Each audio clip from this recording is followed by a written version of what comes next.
Hiya folks, well I've managed to get some quail eggs in to the incubator. My quail have started laying. Now I'm going to say something now, it might upset some people, but I intend to eat some of these quail. I eat the eggs, and some of these that will be hatched will be eaten. Some of the old quail that I keep now will be eaten, but they've had a really good life. And as I mean that, they're not free range, they're in a big cage though. And I'm not explaining it, but a lot of people don't understand that they eat meat, but you don't know where it's come from.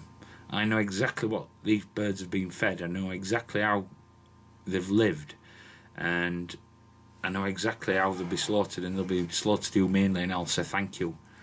You know, so you've got to think about that with what you eat. I see, well, you don't know how many people have handled all your food, and that's something that Paul Life in Thailand says very regularly.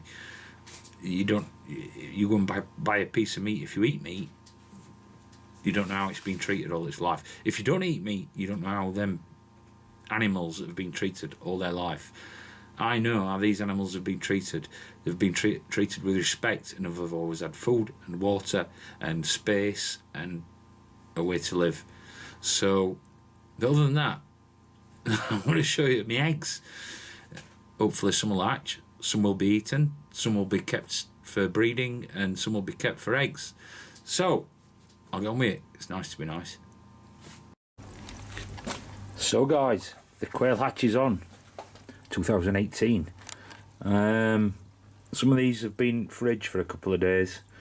I've just pulled 7 out of quail cage. I don't know which ones, but if you look very carefully, each quail lays a different pattern, no matter what they are. I've tried to put them together, and when they start hatching I will put them together again. That's probably needs to go with them. These two I'm not sure about, but they're all pretty much the same. I'll try and show you closer. Look, see? Every quail has a different bum pattern. Fat ends up, pointy ends down. Let's go for it.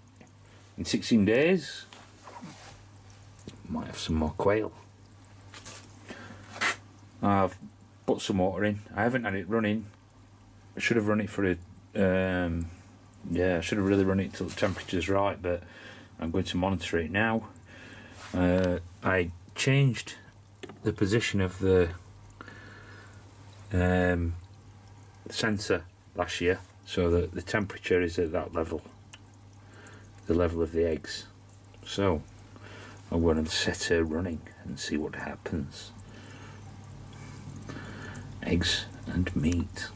Yum yum. So guys, that's it, they're in. There were some that had been in fridge for a couple of days. Now I have hatched the quail that I actually have now. The first breed, or the first brood, sorry, had been in the fridge, and I hatched them. So, not in my fridge, in someone else's fridge. So, I'll say this now. I'm putting these in here now. I'll build temperature up, and with luck we'll have some babies, because I've got at least 2 cocks that are new, so these should be fertile. We'll know in 16 days. Got a little lucky farmer, he's the quail farmer now, he's looking after them, and we'll see. Nice to be nice.